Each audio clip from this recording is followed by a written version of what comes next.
बिस्मिल्लाहिर्रहमानिर्रहीम। अस्सलाम वालेकुम नाज़रीन, आप यूट्यूब चैनल देख रहे हैं। मैं इमरान खान हूँ। इससे पहले कि मैं पॉलिटिकल ख़बरों की तरफ जाऊँ, पाकिस्तान में बहुत सारी डेवलपमेंट हैं, लेकिन बलूचिस्तान के अंदर बड़ी खौफनाक सूरत हाल पैदा हो गई है।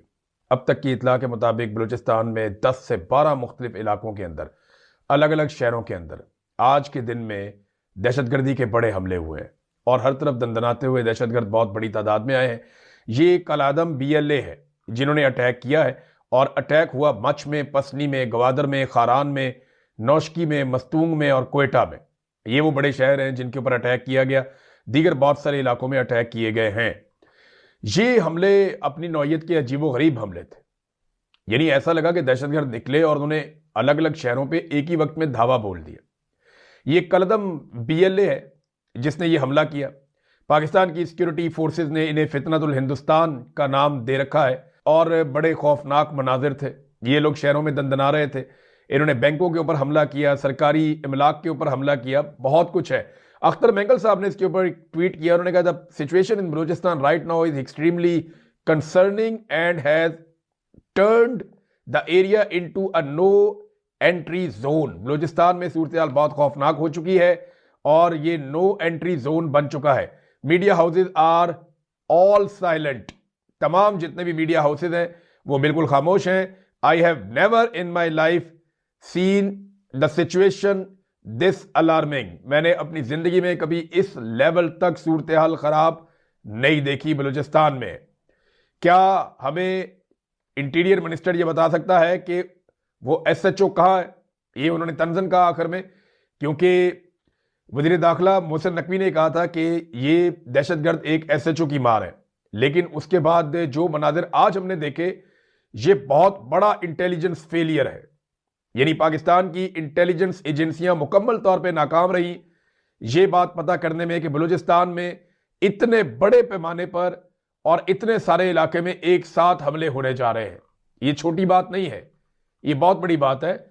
कोयटा में जो बताया गया मुख्तलिफ सहाफियों की जानिब से और मकामी लोगों की जानिब से, ये सुबह 6 बजे के करीब हमलों का आगाज हुआ और ये कोयटा बलूचिस्तान का कैपिटल है। दहशतगर्दों ने सरियाब रोड और हजारगंजी से लेकर रेड जोन के करीब ईदी चौक के इलाकों में जगह जगह हमले किए, बल्कि इन्होंने धमाके से बैंक को उड़ा दिया, बैंकों को लूटा भी गया। और ईदी चौक पर एक जोरदार धमाका भी हुआ जिसकी नौयत का अभी तक तायुन नहीं हो सका। अभी खबरें आ रही हैं कि नुकसान कितना हुआ। फिर मस्तूंग में पुलिस हुकाम के मुताबिक मस्तूंग जेल पर होने वाले हमले के दौरान 27 कैदी भी जेल से फरार होने में कामयाब हो गए। ये इब्तदाई इतलात है। नौशकी में डिप्टी कमिश्नर के घर पर हमला करके उन्हें यरगमाल बना लिया गया और इसकी कुछ मुबैना तौर पर वीडियोज भी गर्दिश कर रही हैं कि जो डिप्टी कमिश्नर है उसको यरगमाल बना लिया गया। ये तो सूरत हाल बन गई वहां पे। खारान में मकामी पुलिस एहलकार के मुताबिक खारान में मलाजई कौमी इत्तेहाद के चेयरमैन मीर शाहिद गुल मलाजई के घर पर होने वाले हमले में शाहिद गुल समेत 7 अफराद जान की बाजी हार गए। पुलिस के मुताबिक उनके घर और गाड़ी को भी नजर आतिश कर दिया गया।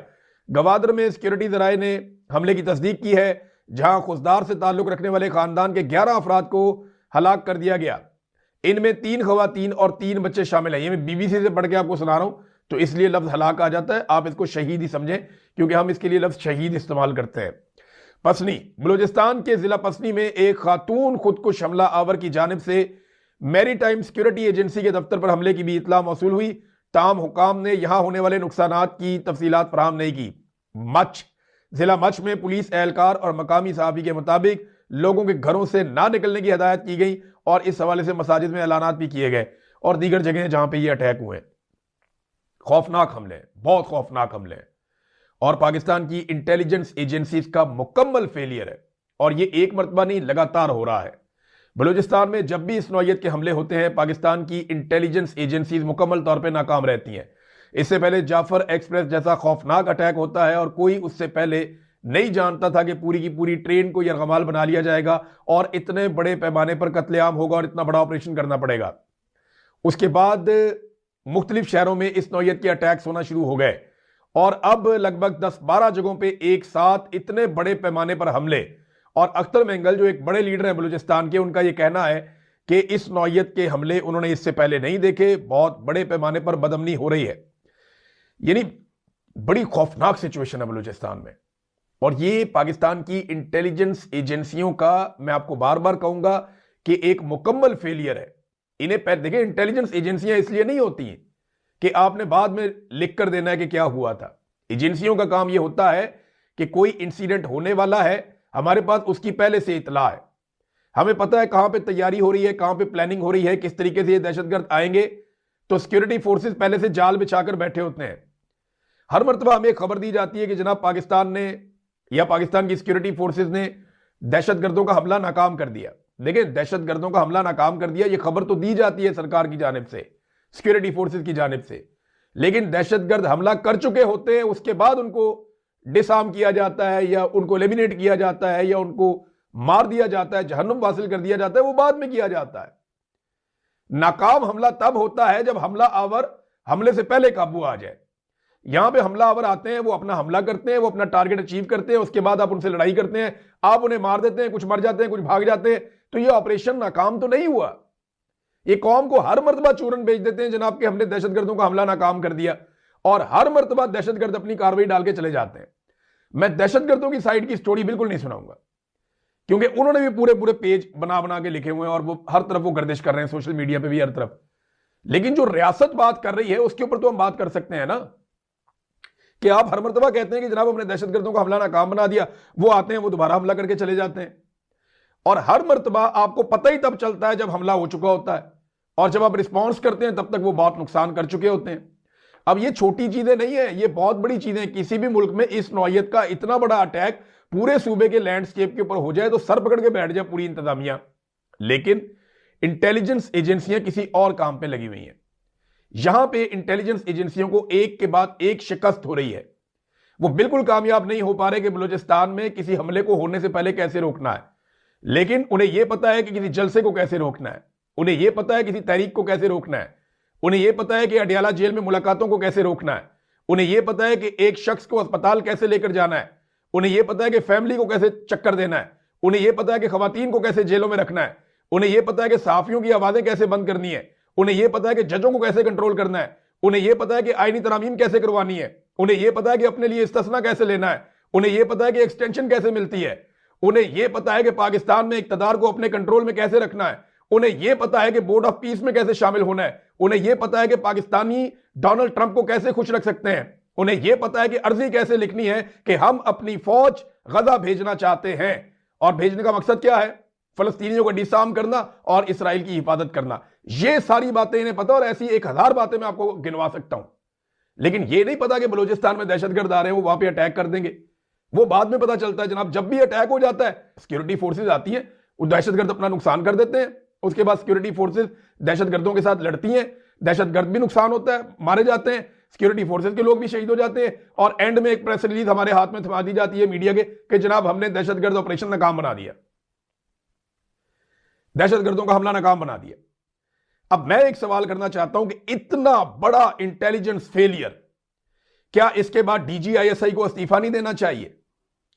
यह दुनिया के किसी मुल्क में हुआ होता ना तो डीजीआईएसआई कम से कम फिक्स हो जाता है इसके अंदर, या उनकी जो मेन इंटेलिजेंस एजेंसी है। इसराइल में इतना बड़ा हमला हो जाए ना, अमेरिका में इस पैमाने पे इतने बड़े हमले हो जाएं, बर्तानिया में इतने बड़े हमले हो जाएं, इंडिया में इतने बड़े हमले हो जाएं, किसी भी मुल्क के अंदर, बांग्लादेश में हो जाएं, बल्कि यूरोप के किसी मुल्क के अंदर इतने बड़े हमले हो जाएं, आप मेरे से लिख कर ले लें कि वहां के इंटेलिजेंस इदारों के सरबराह इस्तीफे देकर चले जाएंगे, और उन्हें जाना पड़ेगा शाम से पहले पहले। यहां जनाब कोई जिम्मेदारी नहीं लेता, यहां पे एक अर्दली को फारिग नहीं किया जाता, अकाउंटेबिलिटी है ही नहीं। सारे एक ही काम पे लगे हुए, इमरान खान को तोड़ो, इमरान खान को मारो, इमरान खान को जलील करो, और उधर अवाम को पूछने वाला ही कोई नहीं है। लोग वीडियोस बना रहे हैं, दहशतगर्द दंदनाते फिर रहे हैं सड़कों के ऊपर। इंतहाई अफसोसनाक मनाजिर मैंने देखे, और ये सारा कुछ क्यों हो रहा है? इन दहशतगर्दों की तादाद में लगातार इजाफा हो रहा है। मैंने ये बात बार बार की, और ये बात तमाम समझदार लोग बार बार कर रहे हैं कि बलूचिस्तान की सियासी और जमहूरी आवाजों को कुचलना बंद कर दें। हम बार बार ये कह रहे हैं कि बलूचिस्तान के अवाम के मैंडेट के ऊपर डाका ना डालें, बार बार ऐसा ना करें। हम बार बार कह रहे हैं कि वहां के नौजवानों की बात सुने, उनके गिले शिकवे दूर करें। वो आईन के दायरे के अंदर रहकर काम करना चाहते हैं, उनको मार्जिन दें, लेकिन ऐसा नहीं किया जा रहा। मारिंग बलोच को उठा के अंदर बंद कर दिया जी, इससे दहशतगर्दी खत्म हो जाएगी, लो जी हो गई।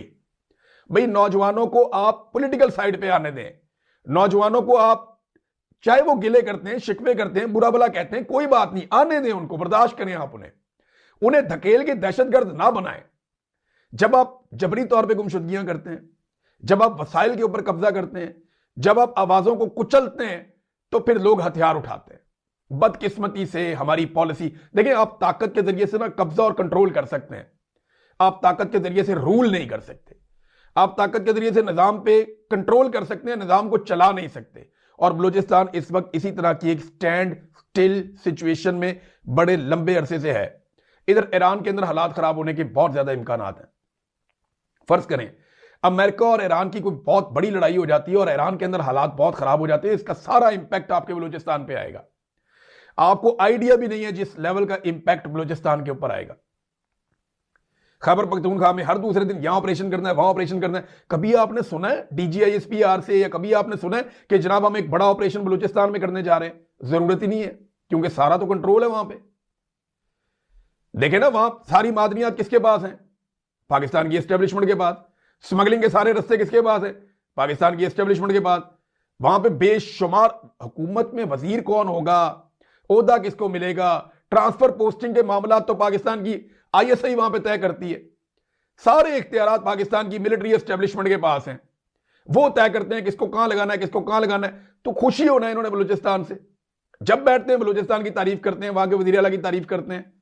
वो वजीर आला जो पहले बड़क मारता था, जोर से बोलता था, आज मैंने उसको रोते हुए देखा और मुझे बड़ी तकलीफ हुई मुझे सरफराज भुट्टी को रोते हुए देख के। बेबस आदमी रोता है, कमजोर आदमी रोता है। रोना नहीं चाहिए था, मुकाबला करना चाहिए था। आंखों में आंसू आ जाते हैं, बंदे की आवाज भर जाती है, लेकिन यहां पे खड़े होना चाहिए था।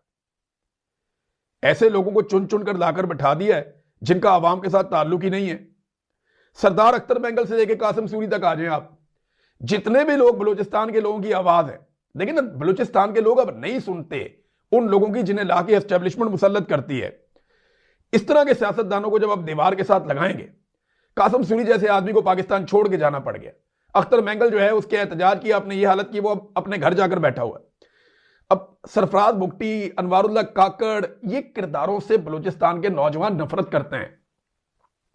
वो उन्हें अपने बीच में तो समझते ही नहीं है। ये लोग ट्रेवल नहीं कर सकते। आपको खैबर पख्तूनख्वा में बार बार ऑपरेशन करने हैं, क्योंकि वहां की हुकूमत जो है वो बार बार रुकावट डालती है मादनियात के रस्ते में, दीगर चीजों के रस्ते में, मिनरल बिल पास नहीं करती। तो आपको बहुत गुस्सा है वहां पे, वहां जाके जनाब ऑपरेशन करने हैं। बहुत जरूरी है वहां पे ऑपरेशन करना, इसलिए कि चीजें वहां पे कंट्रोल में नहीं है बलूचिस्तान में, क्योंकि चीजें कंट्रोल में, जितनी मर्जी दहशतगर्दी होती रहे। इन लोगों को लोग कभी तस्लीम नहीं करेंगे। लोग जिन्हें फॉलो करते हैं इस बात को समझें, वहां पे पॉलिटिकल प्रोसेस को चलने दें। देखिए, फौज के हाथ में जब भी ताकत आती है ना, देखिए होती उनको ताकत ही तो समझ आती है उन्हें। जब भी आप फौज को इख्तियार देते हैं ना, ये इख्तियार देते हैं, तो उनकी सारी की सारी तरबियत होती है हथियार चलाने की और लड़ने की। तो वो लड़ाई के जरिए चीजों को कंट्रोल करते हैं। तो लड़ाई के जरिए शिकवे शिकायतें नफरतों में बदल जाते हैं और फिर बहुत बड़ी बड़ी अजीबोगरीब सूरत पैदा हो, जैसी हो गई है। मैं ये नहीं कह रहा कि बलूचिस्तान का कंट्रोल चला गया, जाना भी नहीं है। ये मुट्ठी भर दहशतगर्द पाकिस्तान का कुछ नहीं बिगाड़ सकते, लेकिन हमारे इमेज का बेड़ा गर्क करके रख दिया। मुझे आप बताएं, कौन आएगा इन्वेस्टमेंट लेकर पाकिस्तान में? ये यहां पे जो गोरे फिरते हैं ना हमारे आसपास, या यूरोप में है या अमेरिका में है लोग, वो ये नहीं देखते कि बलूचिस्तान में, वो पाकिस्तान लिखते हैं इसको। वो इसको ऐसे देखते हैं कि बलूचिस्तान क्या है, पाकिस्तान है ना। तो वो ये देखते हैं ना, पाकिस्तान के अंदर 12-12 शहरों में एक साथ अटैक हो रहे हैं और दहशतगर्दी के हमले रुक ही नहीं रहे। तो जनाब ऐसी सूरत हाल में कौन पैसा लेके पाकिस्तान में आएगा? ये कशकोल लेके पूरी दुनिया में फिरते हैं, अल्लाह का वास्ता पैसे दे दो। कौन पैसे देगा? कौन आएगा पाकिस्तान में इन्वेस्टमेंट करने के लिए? सरमायाकारी कोई नहीं आती है ऐसे मुल्क में जहां पे इस लेवल की दहशतगर्दी हो। ये बहुत अफसोसनाक वाकयात है, बहुत तकलीफदेह वाकयात हैं, और पाकिस्तान की इंटेलिजेंस एजेंसीज का मुकम्मल तौर पे एक फेलियर है। हाँ, ऑपरेशन बाद में उन्होंने किया, तगड़ा ऑपरेशन किया, उसके लिए तो आप सिक्योरिटी फोर्सेज को शाबाशी देंगे ना, कि जब इंटेलिजेंस थी ही नहीं, बाद में ऑपरेशन हो गया, लड़ाई हो गई, और उस लड़ाई के अंदर तो फिर हमारी फौज लड़ना तो जानती है। हमारे सिक्योरिटी फोर्सेज के लोग शहीद भी हुए हैं और मुतज़ाद इतलात आ रही हैं। कुछ इतलात आ रही है कि 10 लोग शहीद हुए हैं, बहुत सारे सिविलियन भी शहीद हो गए हैं। दहशतगर्दों के बारे में पहले कहा जा रहा था 37 मारे गए हैं, फिर 60 से ज्यादा की कोई तादाद दी गई कि उतने मारे गए हैं, लेकिन अभी तक कोई कंफर्म इतलात नहीं है। जब आएंगी तो वो आपके साथ शेयर हम कर देंगे। दूसरी जानिब से जो दहशतगर्द हैं उनके क्लेम भी बहुत बड़े बड़े हैं, लेकिन वो क्लेम मैं आपके सामने नहीं रखूंगा, वो तो वाइस वर्सा है। वो कह रहे हैं जी हमने ज्यादा नुकसान कर दिया है, लेकिन वो क्लेम आपके सामने वो रखने की जरूरत भी नहीं है, ना उनका नैरेटिव बिकना है। ये तो आपके रियासती इदारों की, ये इनकी इनकी हरकतों की वजह से बलूचिस्तान यहां तक पहुंच गया। इतनी महरूमियां पैदा कर दी लोगों के लिए वहां पे, इतने हालात। वो मारंग बलोच को जेल के अंदर डाला हुआ, बताएं कोई तुक बनती है? एक पॉलिटिकल आवाज है, नौजवानों को इकट्ठा करती है। वो सियासी पॉलिटिकल जद्दोजहद, इंसानी हकूक के लिए आवाज उठाना, वो इन चीजों के लिए काम करती है। वो ऐसे लोगों को तो अप्रिशिएट किया जाता है। उनके लिए जो आवाज उठाती थी ईमान मजारी, उसको भी पकड़ के जेल में डाल दिया। तो फिर ये दहशतगर्द हमले रुकने चाहिए थे ना। इनको मार मार के इनसे निकलवाते इंफॉर्मेशन के, कब होगा दहशतगर्द हमला? तो ये पाकिस्तान की इंटेलिजेंस का एक मर्तबा फिर फेलियर है। हमारे जो बलूचिस्तान के अंदर दहशतगर्द बनाने में जहां बहुत सारे दुश्मनों का हाथ है, वहां पे हमारे अपने इदारों ने खुद ईंधन फराहम किया है। ये ताकत के बलबूते के ऊपर जो है वही चीजें करने की कोशिश कर रहे हैं। बार बार दहशतगर्द आते हैं, नुकसान करते हैं, चले जाते हैं, और हर दफा सरफराज बुगटी की तारीफ करते हैं, DGI SPR यानी पाक फौज के तर्जुमान। वजह क्या है? वो हर तरह का कोऑपरेट करते हैं, कभी उनकी तरफ से इनकार आता ही नहीं है। अब आ जाए पॉलिटिकल मामलात पे नाज़रीन। तो सवाबी के अंदर मैंने मामला पिछले वीलॉग में छोड़ा था कि पाकिस्तान तहरीक इंसाफ में एक डिवाइड पैदा हो गई, और वो अब दिखाई भी दी। सुहेल आफरीदी का अगर आप चेहरा देखें ना उस तस्वीर के अंदर, और सलमान अकरम राजा साहब का जिस वक्त वीडियो बयान जारी कर रहे थे महमूद खान अचकजई, बहुत पुराने सियासतदान हैं, उनका बहुत तजर्बा भी है, लेकिन जब वो वीडियो बयान जारी कर रहे थे उस वक्त इन दोनों के चेहरे ना सिर्फ उतरे हुए थे, बल्कि ऐसा लग रहा था कि जो हो रहा है उसके लिए ये ज़हनी तौर पे तैयार नहीं थे। लेकिन इन्होंने उसके ऊपर आमीन कहा कि ठीक है, आपका फैसला है।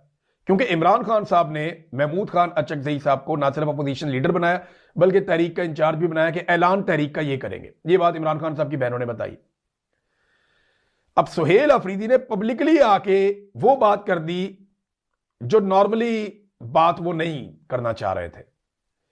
ये नहीं, उन्होंने कहा जी एक दिन और एक रात हमने अडयाला जेल के बाहर गुजारे, एक दिन हम सुप्रीम कोर्ट ऑफ पाकिस्तान के बाहर गए, वहां हमने सारा दिन गुजारा, लेकिन हमें सुना ही नहीं गया, हमें मुलाकात की इजाजत नहीं दी गई।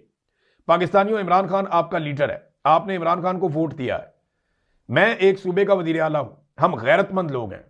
पॉलिटिकल कमेटी की मीटिंग हुई, उन्होंने कहा जी, और सियासी कमेटी की मीटिंग हुई। सबको बता दूं कि आपसे ज्यादा गुस्सा मुझे है, लेकिन हमारे बड़ों ने हमारे हाथ बांध रखे हैं, आपको भी और उनको भी, उनको मतलब एस्टेब्लिशमेंट, उनको भी बता दूं ये हाथ कच्चे धागे से बंधे हुए हैं, इसको तोड़ने में ज्यादा टाइम नहीं लगेगा। ये है लुब्बे लुबाब सुहेल अफरीदी की बात का। तो मैं आपको कह रहा था ना कि पाकिस्तान तहरीक इंसाफ में दो अलग अलग सोचें हैं।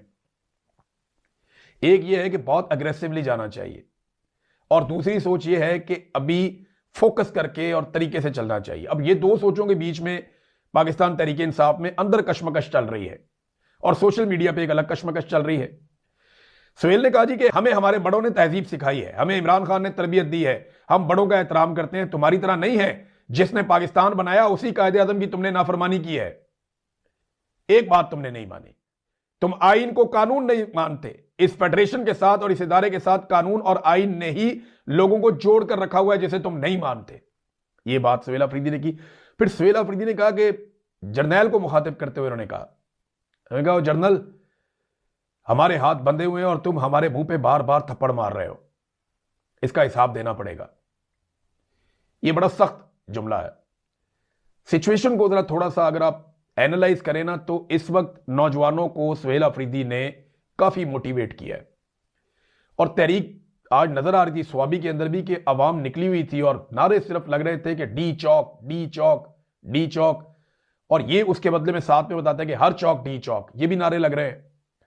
तो क्या पूरे पाकिस्तान को तहरीक इंसाफ बंद कर सकती है? तो मैं आपको एक चीज बड़ी क्लियरली बता दूं, जितनी बड़ी जमात है ना तहरीक इंसाफ, अगर ये 4 गुना छोटी भी जमात हो ना, और प्लानिंग के साथ चले, साइंटिफिक बुनियादों पे मंसूबाबंदी के साथ मुल्क बंद करना चाहे तो कर सकती है। लेकिन जितनी बड़ी जमात आज तहरीक इंसाफ है ना, ये इससे 4 गुना बड़ी भी हो जाए ना, और बगैर मंसूबाबंदी, प्लानिंग और साइंटिफिक बुनियादों पे जाए बगैर ये मुल्क बंद करना चाहे तो ये एक शहर बंद नहीं कर सकती। पॉपुलैरिटी का, लोगों के बहुत ज्यादा तादाद में आपके साथ शामिल होने का मतलब यह नहीं होता कि आप मंसूबाबंदी के साथ शहरों को बंद कर सकते हैं। लॉकडाउन के लिए आपको साइंटिफिक बुनियादों पे चलना पड़ता है। आपको एक एक गली, एक एक मोहल्ले में, एक एक इलाके में प्लानिंग करनी पड़ती है। आपको पता होता है, हर आदमी को पता होता है उसने किस गली में जाकर ड्यूटी देनी है, हर शख्स को पता होता है किस चौक पे उसने जाकर खड़े होना है और किस किस को उसने लेकर जाना है। इस तरीके से स्ट्रीट मूवमेंट अपने एंड तक जाती है। मोमेंटम बना दिया सुहेल अफरीदी ने, यह मानना पड़ेगा। सुहेल अफरीदी ने, उसके साथियों ने मोमेंटम बना दिया, कमाल कर दिया इन लोगों ने। एक ऐसी पॉलिटिकल पार्टी जिसमें बेशुमार मायूसी थी अली अमीन गंडापुर के आखिरी जलसे में, आज उसके अंदर एक नई रूह फूंकी हुई है, वो बहुत एनर्जी है उसके अंदर। लेकिन मैं बार बार ये बात कह रहा हूं और मैं इस बात पे कायम हूं कि ग्राउंड के ऊपर उसको चैनलाइज नहीं किया गया। वो ग्राउंड के ऊपर जो उसका फायदा उठाना था वो नहीं हो सका। ये मोमेंटम तो बन गया, जो सुहेल का काम था वो उन्होंने कर दिया, लेकिन ग्राउंड के ऊपर जो पार्टी को एक एक जगह पे मैसेजिंग कर दी। मैं क्यों पाकिस्तान तरीके इंसाफ में इंफॉर्मेशन लेता रहता हूं, बाकी पॉलिटिकल पार्टी की तरह इनसे भी हम लेते हैं। तो मैंने ग्राउंड पे एक मरतबा नहीं कई मरतबा चेक करवाया। वहां किसी को नहीं पता कि उसने उस दिन क्या ड्यूटी करनी है। सबको यह पता है कि 8 फरवरी को कोई लॉकडाउन होने जा रहा है, कैसे होने जा रहा है इसके बारे में नो वन नोज। तो सिचुएशन इस वक्त यह है। नाज़रीन, बाकी चीजों में बाद में बात करते हैं। यहां एक स्टेटमेंट बड़ा इंपॉर्टेंट है, मैं जाते जाते आपको सुना दूं। ये बयान दिया है अबूदर सलमान न्याजी साहब ने, बड़े सीनियर लायर हैं, बड़े अच्छे वकील हैं। इन्होंने कहा जी कि पिम्स अस्पताल के हवाले से, क्योंकि उनका स्टेटमेंट आया हुआ तो उसका जवाब दिया इन्होंने कहा ये वही पिम्स अस्पताल है जिसने अब्दुल कादर पटेल के दौरे वजारत में इमरान खान साहब के खिलाफ जाली और मनगढ़ंत किस्म की मेडिकल रिपोर्ट तैयार की, जिनमें ऐसे इल्जाम शामिल थे जो हकायक के मुनाफी थे। इमरान खान की हदायत पर मैंने अब्दुल कादर पटेल और उन 4 डॉक्टरों के खिलाफ हत्या इज्जत की कार्रवाई शुरू करने की हदायत भी की इमरान खान ने मुझे, जिन्होंने ये रिपोर्ट मुरत्तब की है। तो जब ये पहले एक दफा इस तरह की 2 नंबरी कर चुके हैं, इसके साख पे सवाल उठ चुका है, तो अब सवाल उठाना बिल्कुल जायज है। लिहाजा एक आजाद और गैर जानिबदार मेडिकल बोर्ड तश्कील दिया जाना चाहिए जिसमें इमरान खान के नामजद करदा डॉक्टर भी शामिल हों, ताकि वो इनका मुआयना करके उनकी सेहत से मुताल्लिक काबिल एतमाद रिपोर्ट पेश करें। अब तक के लिए इतनी, अपना ख्याल रखिएगा, अपने इस चैनल का भी। अल्लाह हाफिज।